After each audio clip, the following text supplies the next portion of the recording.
எங்களுடைய மாநிலத்தினுடைய தலைவர் அண்ணன் நயினார் நாகேந்திரன் அவர்கள் மூத்த நிர்வாகிகள் அவங்க எல்லாம் சந்திச்சிருக்கிறாங்க. எங்களுடைய ஆதரவை சொல்லி இருக்கிறோம். ஆனா முதலமைச்சர் அவர்கள் எதற்காக இன்னும் இதை பற்றி நடவடிக்கை எடுக்காம இருக்காங்க எனக்கு தெரியல. சென்னையில் தூய்மை பணியாளர்கள் நடத்தி வரும் போராட்டம் குறித்து செய்தியாளர் எழுப்பிய கேள்விக்கு முன்னாள் பாஜக மாநில தலைவர் அண்ணாமலை பதிலளித்துள்ளார். ஆமாங்கண்ணா, அது உண்மைதாங்கண்ணா. சென்னையில எங்களுடைய மாநிலத்தினுடைய தலைவர் அண்ணன் நயினார் நாகேந்திரன் அவர்கள் மூத்த நிர்வாகிகள் அவங்க எல்லாம் சந்திச்சிருக்கிறாங்க. எங்களுடைய ஆதரவை சொல்லி இருக்கிறோம். ஆனா முதலமைச்சர் அவர்கள் எதற்காக இன்னும் இதை பற்றி நடவடிக்கை எடுக்காம இருக்காங்க எனக்கு தெரியல.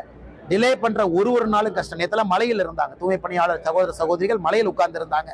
அதை பார்க்கும் பொழுது எந்த நெஞ்சாக இருந்தாலும் கூட நம்ம கிட்ட கண்ணீர் வரும். அதனால் முதலமைச்சர் அவர்களுக்கு இது ஒரு நிமிஷம் வேலை. சென்னையில் அத்தனை அமைச்சர்கள் இருக்கிறாங்க, சுத்தி சுத்தி வர்றாங்க. சும்மா பேச்சுவார்த்தை நடத்துகின்றோம் என்று சொல்லுகின்றார்கள். இது எந்த பேச்சுவார்த்தையும் நிறைவு கொண்டு வரல. உடனடியாக முதலமைச்சர் அவர்கள் நிறைவு கொண்டு வரணும். தூய்மை பணியாளர்கள் அவங்க செய்யக்கூடிய வேலை இன்னைக்கே பாருங்க. சென்னையை பொறுத்தவரை அதல பாதாளத்தில் இருக்கிறோம் கிளீன் சிட்டி, ஸ்வச் பாரத் ரேங்கிங்ல.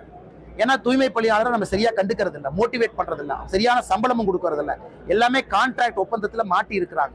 அரசு வரையறுத்திருக்கக்கூடிய ஒரு தொகையும் கூட உங்களுக்கு வர்றதில்லை. அதனால் முதலமைச்சர் நேரடியா தலையிட்டு தலைவர்களை கூப்பிட்டு பேசி இதை தீர்ப்பதற்கு ஒரு நிமிடம் போதும். முதலமைச்சர் தீர்க்க வேண்டும் என்று கேட்டுக்கொள்கின்றனர். செய்திகளை உள்ளது உள்ளபடி தெரிந்து கொள்ள ரெஃப்ளெக்ட் நியூஸை சப்ஸ்கிரைப் பண்ணுங்க.